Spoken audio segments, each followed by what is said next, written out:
지난주에는요, 사울이 예루살렘 성전에서 기도할 때 환상 가운데 예수님 만나죠. 그래서 이곳을 떠나라. 내 사명이 유대인에게 있지 않고 그 이방인에게 있으니 너를 이방인에게로 멀리 이방인에게로 보내겠다 말씀을 하셨습니다. 그래서 이 사울이 이방인을 위한 사도로 이제 부르심을 분명히 받는 내용에 대해서 살펴보았고요. 그러면 우리가 갖게 되는 성경을 읽어보시면 몇 가지 또 의문이 되는 부분들이 있잖아요. 왜냐하면 사도는 이제 12명인데 그러면 이 사울이 바울이 되어 사도 바울이 또 한 명의 사도가 되면 그러면 초대교회가 처음 세워질 때 가룟 유다 죽은 가룟 유다를 대신해서 마띠아를 사도로 세웠는데 그 마띠아는 성경에 그렇게 그 어떤 행적이 있는지 별로 이게 기록에 남지 않은 것으로 미루어 보아 너무 성급하게 이 마띠아를 충원하여 세운 게 아닌가, 잘못 뽑은 게 아닌가 하는 의문도 들 수 있죠. 그러나 그것은 이제 오순절 성령 강림으로 인해서 이제 교회가 그때 처음에 지상에 교회가 세워질 때 베드로가 기도하다가 성령의 감동으로 가룟 유다를 대신해서 또 한 명의 그 사도를 충원해야 될 필요가 느껴졌던 것이죠. 왜냐하면 초대교회가 이제 시작이 될 때 구약의 교회의 모습인 그 12지파로 형성이 되었던 것 같이 신약도 저 출발부터 그 상징적으로 12명의 사도로 시작되어야 구약과의 그 연결적인 측면에서 옳다 여겨졌던 것이죠. 그래서 이것은 성령께서 깨닫게 하시는 지혜로 한 것이기 때문에 전혀 문제가 아닙니다. 그래서 이 마띠아가 사도가 맞고요. 또 성령의 뜻 가운데 세워진 것이고 또 바울 역시도 또 사울 역시도 사도로 세워진 거죠. 그래서 이 신약교회가 세워질 때 첫 출발이 12명의 사도의 수로 시작이 됐다라고 하는 상징적인 의미인 것뿐이기 때문에 그 이후에 사도들이 차례로 이제 순교를 당하여 죽게 될 때 12명의 숫자를 맞추기 위해서 계속 사도를 충원해 나가지 않았다라는 것이죠. 그래서 사도 바울도 예수님께로부터 직접 사도로 부름을 받은 것은 12이라는 숫자와 아무런 상관이 없이 이방인을 위한 사도로 불러주신 것이죠. 또 예를 하나 들면은 구약의 12지파도 사실은 제사장 지파인 레위 지파를 포함하면 13지파예요. 근데 레위 지파를 제사장 지파로 해서 뺐죠. 그래서 12명, 12지파로 숫자를 맞춘 것이죠. 그것과 비슷하다고 생각하시면 됩니다. 아무튼 사울은 예루살렘에서 사도들과 함께 동역하며 빚진 자의 마음으로 유대인들에게 복음을 증거하기를 원했지만은 예수님은 그의 사명이 유대인에게 있지 않고 이방인에게 있다. 그들은 너의 말을 듣지 않을 것이다. 라고 말씀하셨죠. 그것을 깨닫게 하셨고 또 예루살렘에 있던 헬라파 유대인들이 사울을 살해하려고 그렇게 시도하자 형제들이 사울을 데리고 급히 예루살렘을 떠나서 항구 도시인 가이사랴로 함께 데리고 갔어요. 그리고 사울은 거기에서 배를 타고 이 길리기아의 다소로 고향이죠. 길리기아 다소로 가게 된 것입니다. 제일 안전하다고 판단이 됐던 것 같아요. 근데 아까 영상 보면은 터키가 나오잖아요. 길리기아 다소가 터키 남부에 있어요. 그러고 나서 사울은 그 사도행전 11장 25절에서 이게 다시 나올 때까지 퇴장합니다. 우리가 계속 이제 몇 주간 사울을 집중적으로 살펴보았지만은 한동안 이제 사울은 퇴장을 하고요. 사울은 다소의 고향으로 칩거하게 되는데 그동안 그곳에서 뭘 어떻게 했는지 성경에 전혀 이렇게 말씀하고 있지 않기 때문에 알 수는 없습니다. 갈라디아서 2장에 보면요, 갈라디아서 2장 1절에 보면은 14년 후에 내가 바나바와 함께 디도를 데리고 다시 예루살렘에 올라갔나니, 이렇게 되어 있는데요. 사울이 고향 다소에 이제 들어갔죠. 머물러 있다가 나중에 이제 바나바가 그 안디옥 그 이방인들이, 헬라인들이 예수님을 믿게 되었다. 그래서 예루살렘 교회에서 바나바를 안디옥으로 파송을 하는데, 혼자 사역하기가 버거우니까 다소에 있는 사울을 찾아가서 나와 함께 동역하자. 그렇게 해서 사울을 데리고 와서 안디옥 교회에서 바나바와 이 사울이 1년 동안 사역을 하고, 1년간 사역을 하고 나서 이 바나바와 또 사울과 디도가 함께 또 다시 예루살렘을 방문하게 되는데, 그때 이제 사울이 뭐라고 그러는가 하면은 내가 14년 만에 예루살렘을 방문했다, 이렇게 돼 있죠. 그러니까 세월이 14년이 흐른 뒤에 비로소 다시 예루살렘으로 온 거예요. 그러면 이 안디옥에서의 바나바와 1년의 사역을 빼면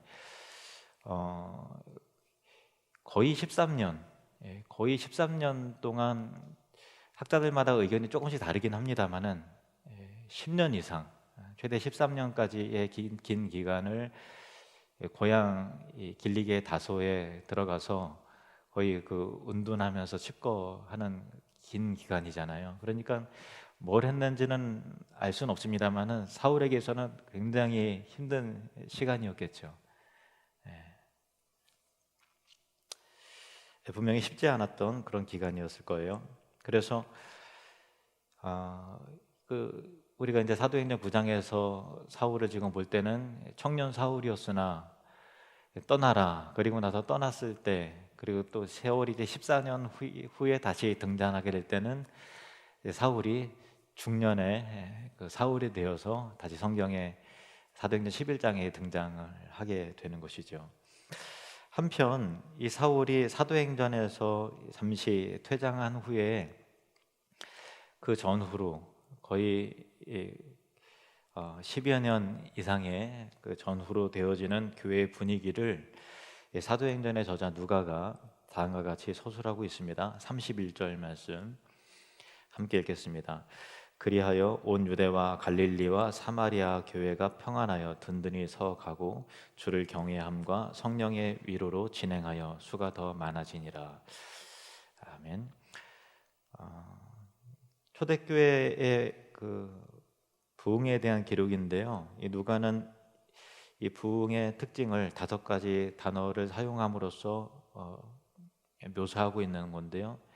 평안, 또 든든함, 주를 경외함, 성령의 위로, 수가 많아짐, 이렇게 표현하고 있어요. 그래서 이 부흥하는 교회의 특징은 이런 거예요. 평안한 교회, 그리고 든든히 서가는 교회, 그리고 주를 경외하는 교회, 성령의 위로가 있는 교회, 그리고 성도의 수가 더 많아지는 교회. 이런 교회가 부흥하는 교회죠. 우리 교회가 이런 교회가 되기를 원합니다. 그런데 여기에서 제일 앞에 나온 그 접속사 그리하여를 눈여겨볼 필요가 있는데요, 앞선 내용들은 교회가 부흥할 만한 상황과 조건이 전혀 아니었거든요. 초대교회는 거센 핍박 한가운데 있었고요, 그리고 사울 개인에게 있어서도 뭘 하려고 시도하면 사역이 자꾸만 중단이 되고 살해 위협을 받고, 그래서 그 자리에서 떠나야 되고 하는 일들이 계속 그 다메섹에서도 또 예루살렘에서도 계속 그런 경험을 하게 됐잖아요. 그래서 살해 위협을 받고 다소로 낙향하여 칩거해야 되는 그런 상황이었는데, 그래서 그리하여, 그 다음에 이제 그리하여라는 접속사가 나오고 그 이후에 나올 내용은 교회는 거센 핍박 한가운데 있었고, 또 사울은 사역이 좀 어려워지고 결국 고향으로 돌아갔다. 그리하여, 그 다음에 어떤 내용이 나와야 자연스럽습니까? 교회가 타격을 받고 위축이 되었다. 뭐 이런 방향으로 흘러가야 그리하여라는 그 접속사의 기능적인 역할을 따지고 보면 이것이 자연스럽고 문맥에 맞을 것 같은데, 교회는 핍박이 있었고 사울은 고향으로 갔는데 그리하여 교회는 더욱 평안히 부흥하게 되었다라는 것으로 이어지게 되는 것이죠. 그러니 이후의 내용은 우리의 일반적인 상식과 예상과는 정반대로 전개되었다는 것이죠. 교회는 점점 평안을 되찾았고 흩어진 성도들이 예루살렘을 넘어서 온 유대와 또 갈릴리 지역까지 또 사마리아 여러 지역에 복음 전파가 이루어졌고 또 교회가 세워졌으며 하나님을 경외하는 믿음 속에서 성령의 위로와 도우심을 받아가면서 숫자적으로도 점점 더 크게 증가하고 부흥하는 상황으로 전개가 된 것입니다. 그리고 같은 시기에 이 사울이 칩거에 들어가는 그 시기에 베드로의 활약상을 전해주고 있는데요.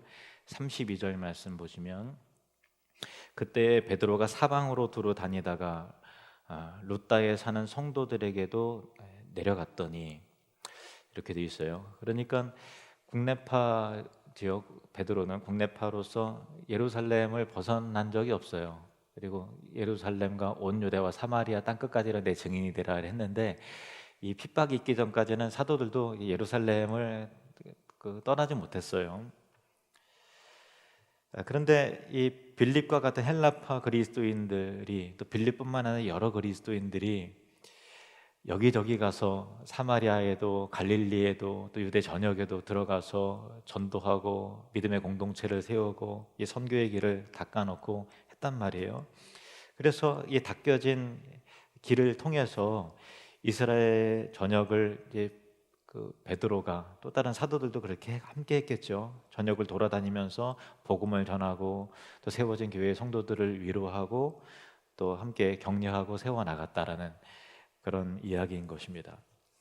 그러니까 교회와 그리스도인들이 외부의 상황으로 보면은 타격을 받거나 위축이 되어야 될 텐데 그러기는커녕 오히려 주님의 역사 속에서 그 이전보다 더욱더 역동적으로 복음을 전파하고 성장해 나갔다라는 것입니다.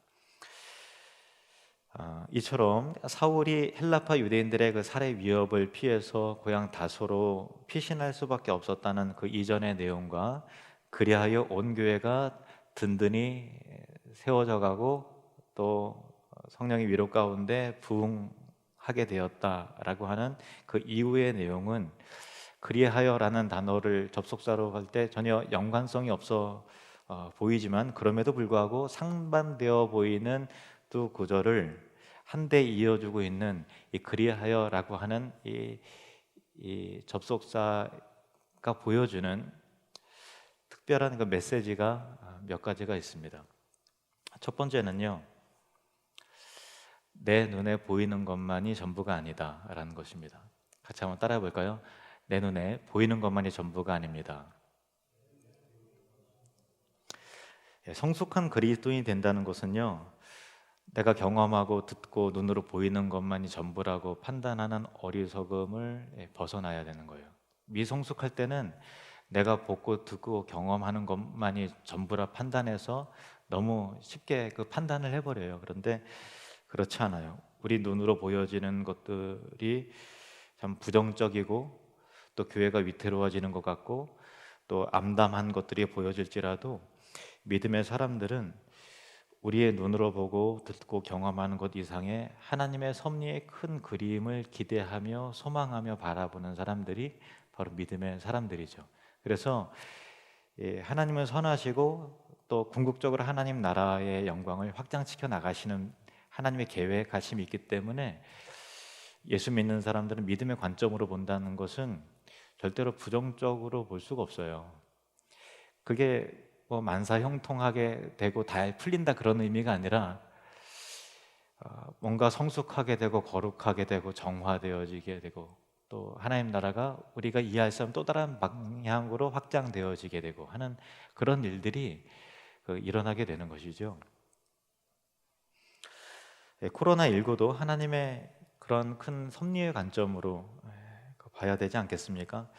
당장 우리 삶이 힘들잖아요. 그래서 당장 어렵고 손해보고 힘들고 또 교회는 욕먹고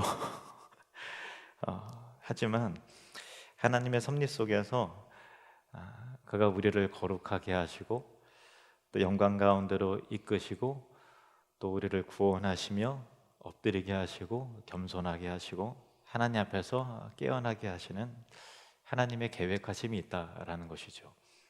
그래서 교회 현장 예배가 중단되어지고 여러 소그룹 모임과 또 신앙 프로그램들이 성경 공부든 뭐 여러 가지 모임이든 다 중단되었잖아요. 그래서 뭔가 위축되어지게 되고 야 큰일 났다 어떻게 되려나 이렇게 뭔가 손해보고 그런 일들이 생길 것 같지만 저는 그렇게 생각하지 않아요. 왜냐하면 우리는 실패할지라도 하나님은 실패하지 않으시기 때문이죠. 한국 교회와 성도들은 더 정화될 것입니다. 더 달라질 것이고요. 틀림없이 더 성숙할 거예요.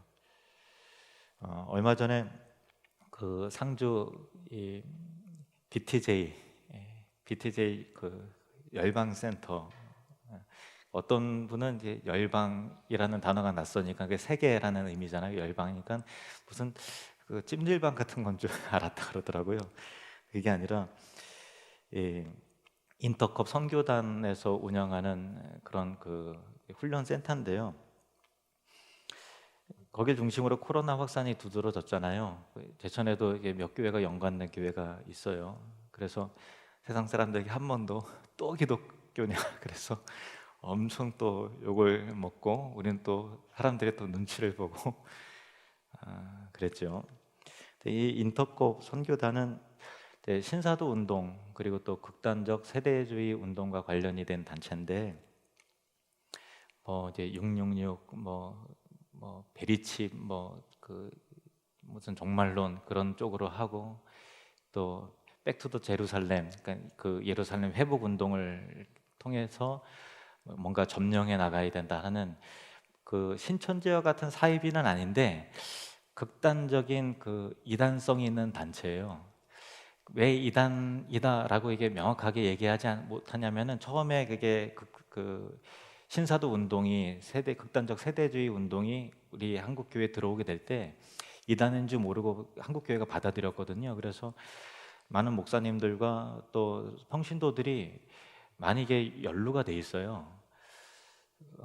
그래서 이단이다라고 하면 뭔가 굉장히 좀 애매해지는 그런 상황이 생기는 거예요. 그래서 이게 점점 한국 교회를 좀 병들게 하고 참 저렇게 극단적으로 하고 뭔가 좀 휘몰아치는 것 같이 열정은 있으나 야 우리가 보기에는 참 이게 좀 그 잘못된 어긋난 그런 열정 가운데 하는 것들이 참 안타깝고 또 교회를 병들게 하는 신천지 전도 방식하고 좀 비슷하게 막 그냥 성도들에게 접촉해서 훈련 받게 하고 또 교회 들어와서 또 봉사하게 하는데 그 갔다 오신 분들이 교회를 또 병들게 하는 일들이 좀 있어요. 그래서 이걸 어떻게 해야 되나라는 그런 근심과 걱정이 한국 교계에 있는 거죠. 그래서 대부분의 교단들이 이단이다라고까지는 아니지만 이단성이 있으니 교류 금지 뭐 이런 식으로 이렇게 하고 그랬는데요. 근데 이번 일을 통해서 그 인터콥의 이 BTJ 열방센터의 극단성과 폐해 그 문제점이 드러나게 돼서 오히려 그는 다행이라고 생각해요. 잠시 한국 교회가 싸잡아서 욕을 먹더라도 골문 부분들은 이거 골문 것이다, 이거 잘못된 것이다고 도려내고 성도들로 하여금 이거 그 이단성이 있으므로 참여하면 안 된다라고 하는 경각심을 일깨워주는 참 그 좋은 사건이었다고 생각을 해요. 저는 그렇게 생각을 합니다. 그래서 우리 믿음의 사람들은 내가 보고 경험하는 것이 전부가 아니라 그 이상의 하나님 나라의 큰 그림, 하나님의 섭리의 큰 흐름을 믿음으로 바라보는 사람들이죠. 하나님은 늘 그렇게 역사하세요. 우리의 생각 너머에 우리의 상식을 뛰어넘는 일을 통해서 구원의 역사를 펼치십니다. 두 번째 메시지는요, 고난 중에라도 장차 나타날 영광을 바라보며 이겨내야 된다, 인내해야 된다라는 것입니다. 사울의 입장에서는 예루살렘의 사역이 보름 만에 중단이 됐잖아요. 참 아쉬울 거예요. 그리고 제일 안전한 곳이 이제 그 고향으로 가는 거다. 그래서 다소로 낙향을 했는데, 거기 가족들이나 또 사울을 바라보는 고향 사람들이 볼 때 얼마나 이해가 안 가겠어요. 사울이 한때 장래가 촉망되는 바리새파 유대 교인으로서 예루살렘까지 유학까지 갔고, 또 승승장구하여 사내들인 공회원까지 된 거예요. 그러니까 젊은 나이에 젊은 청년이 국회의원까지 된 거죠. 그러니까 얼마나 그 가문의 영광이요, 마을의 자랑이요 그랬겠어요. 근데 갑자기 고향으로 돌아온 거예요. 무슨 일이 있나? 뭐 방학인가? 휴가차 왔나? 잠깐 있다 가겠지. 근데 일주일이 지나도, 한 달이 지나도, 반년이 지나도 계속 거기 있는 거죠. 참 의아하죠. 그래서 여전히 칩거하고 있는 사울의 모습이, 또 그가 유대교를 버리고 기독교인이 되었다는 말을 들을 때 가족들이나 이웃들이, 잘 아는 사람이 함부로 이렇게 예루살렘 유대교인처럼 죽이려고 하진 않았겠지만 혀를 끌끌 차면서 손가락질하고, 야, 어쩌다가 저렇게 잘 나가던 사람이, 성공적인 사람이 어떻게 실패해서 저 모양 저 꼴이 돼서 고향으로 왔나, 이렇게 생각을 했겠죠.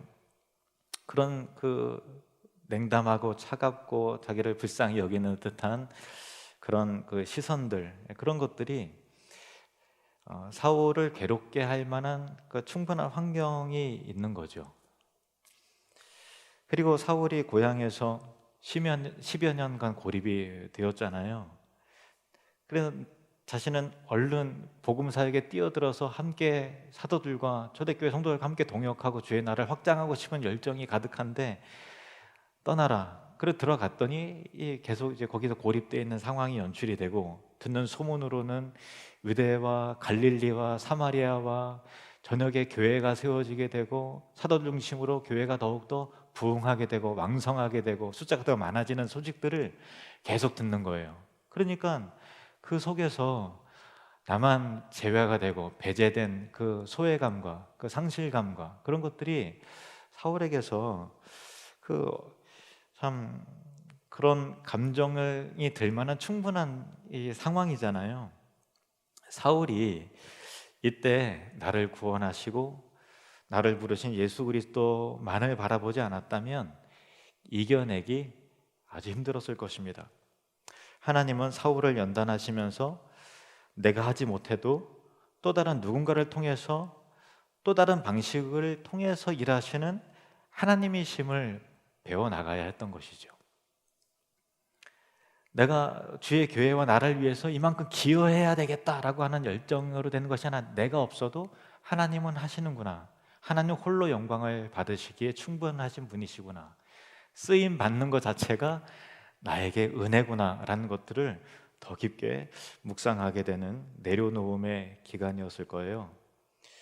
또 자기 자신의 또 남아있었던 고집과 열정도 내려놓고, 교만한 마음도 내려놓고, 그리고 하나님께서 나에게 주신 몫은 너의 사명은 유대인이 아니라 이방인이라는 그 말씀을 마음에 새기면서 쓰임 받을 때가 올 때까지, 그때가 오도록 철저하게 준비해 나가는 그런 기간이 되는 것이죠.